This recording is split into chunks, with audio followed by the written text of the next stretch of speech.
So if I was a beginner gardener and I had 4 raised beds that I wanted to plant some fall/winter veggies in, those are the 4 I would pick.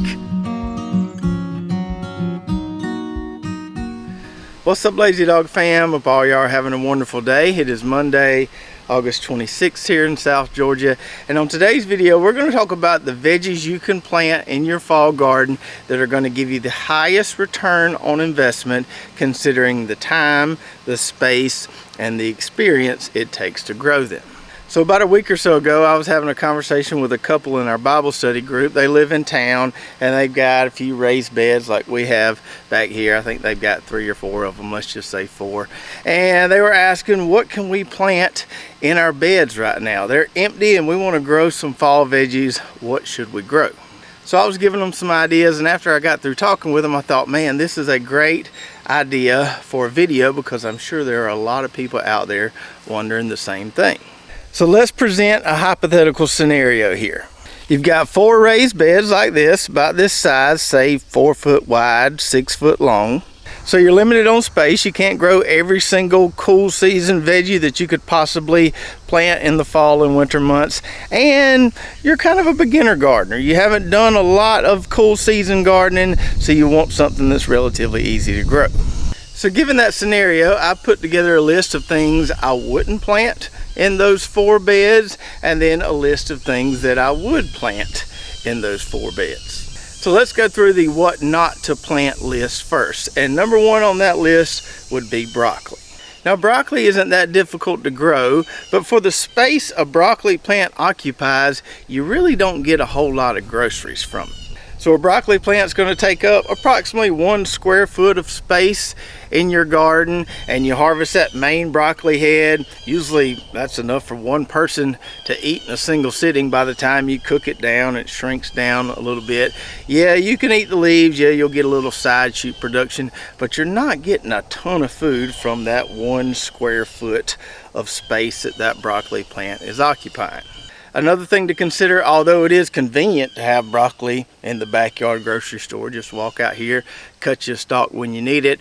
Broccoli that we grow doesn't taste that much different than broccoli at the grocery store. If you blindfolded me, I probably couldn't tell you which came from my garden and which came from the grocery store. Broccoli's kind of broccoli. Now we still grow broccoli because my wife loves to have it, and like I mentioned earlier, we like the convenience of being able to walk out here and grab a stalk of broccoli when we need it. But I wouldn't say it's one of those things you have to have in your fall garden.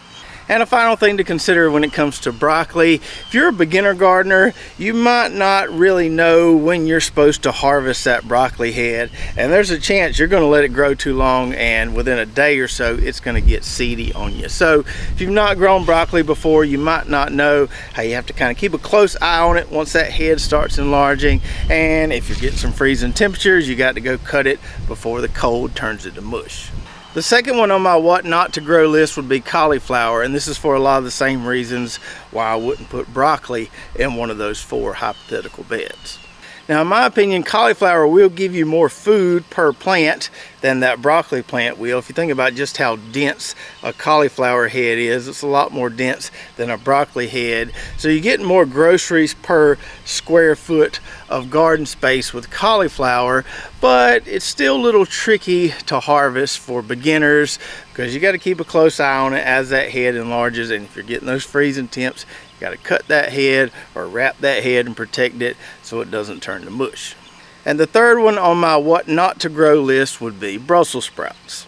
Now Brussels sprouts are one of my favorite things to grow in the fall and winter garden, but they're also one of the more difficult things to grow in the fall and winter garden. It took me several years to figure out how to successfully and consistently grow Brussels sprouts every single year. So Brussels sprouts are not really ideal for beginners to grow, and if we go back to that broccoli argument, you're not getting a ton of food for the space that a Brussels sprout plant is going to occupy.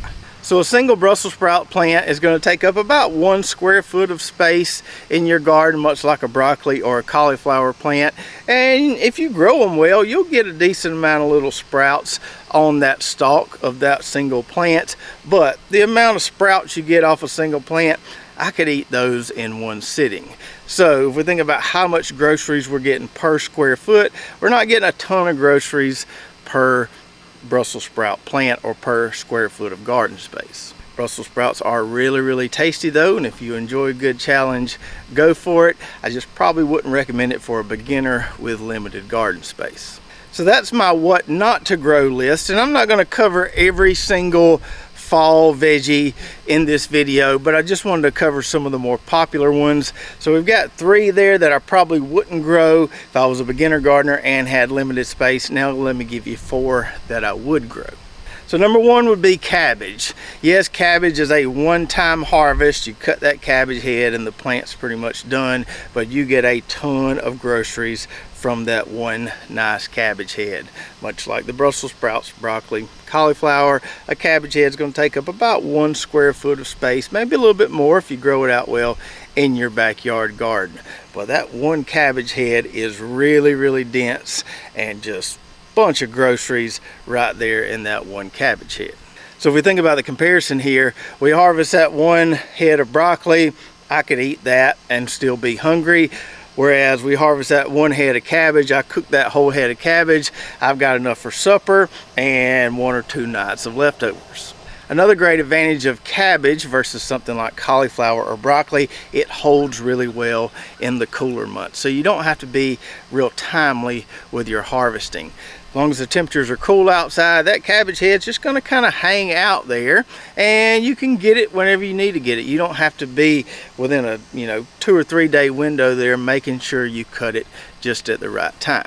And that's great for beginners who may not realize how on top of things you've got to be with some of these fall veggies and how you've got to harvest them just at the right time. Number 2 on my what to grow list, and I'm going to group these 2 together, would be collards and kale. Both of those are really easy to grow, and I believe that a collard and or a kale plant will give you the most groceries per plant of any other thing that you could plant in your fall and winter garden. So for a single collard or kale plant that we would put in the ground, say late September, early October around here, we're going to be able to harvest that plant at least 10 times between the time we start getting some nice leaves and the time it may bolt, say early summer. It's going to be in the garden a long time. We're going to have repeated harvests on those. Like I said, usually 10 times, maybe even more, just depending on how well we feed them. So that's a ton of groceries from just 1 square foot of space in your backyard garden. Way more groceries than you would get from some of those on my not to grow list. Number 3 on my what to grow list would be lettuce. Lettuce is relatively easy to grow, and it grows out really fast compared to some of these other cool season veggies. So as I've told you and demonstrated many times before in the past, to grow some nice lettuce heads, all you've got to do is put down some pre-plant fertilizer before you plant your lettuce plugs. Just put some of that coop grow, mix it into the soil, plant your lettuce, water it well, and that's usually plenty enough nutrients to grow out some really nice heads of lettuce. And what I've found is that for beginner gardeners, lettuce is one of the most rewarding things to grow. Talking to people, when they grow a really nice head of lettuce, they get more excited about that than a lot of these other cool season veggies they can grow, just because those lettuce heads are so pretty and they know exactly what to do with them. They chop them up, use them for salad or whatever. And then the 4th one on my what to grow list would be carrots. Now we all know carrots can be a little tricky to get germinated, but once you get them germinated, once you get them up and growing, they're really easy. Thankfully, we've got a lot of videos on our channel showing tips and tricks to get carrots germinated. So if you can get over that hurdle as a beginner gardener, carrots are really easy to grow. You can plant carrots really thick in a 4x6 bed. Like I showed you earlier, you can grow a ton of carrots, maybe even more carrots than your family can eat. And much like the cabbage, the carrots are going to hold really well in the cooler months. We don't have to be real timely with our carrot harvesting.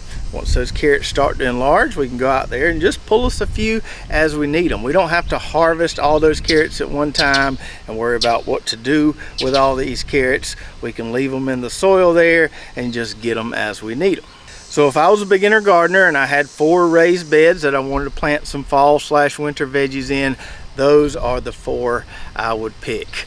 Cabbage, maybe a mixture of kale and collards, lettuce, and some carrots. And the great thing about 3 of those, if you're a beginner gardener and maybe haven't conquered seed starting yet, you can easily go out and buy plants for cabbage, collards, kale, and lettuce. Now carrots, you're going to have to buy carrot seed and watch our videos and figure out how to get some good germination on those and keep the soil moist until they germinate.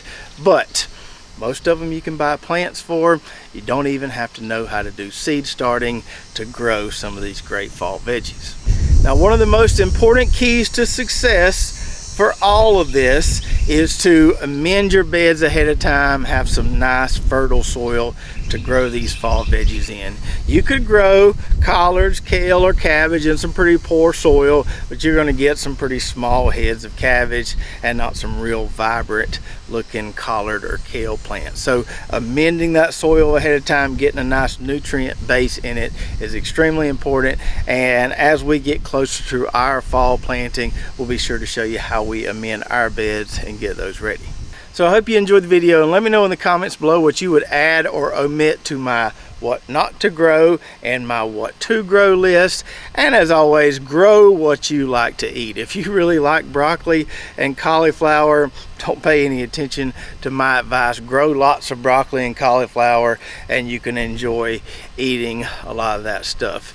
I'm just basing this on if you've got limited space and what's going to give you the most groceries from that limited space. And as always, you can find a lot of the seeds that we'll be planting this fall on our website at lazydogfarm.com. And if you want to see some of those tips and tricks for getting carrots to germinate, watch this video. We'll go through step by step planting carrots and what you need to do afterwards to get some really good germination. So check that out, and we'll see you next time right here at Lazy Dog Farm.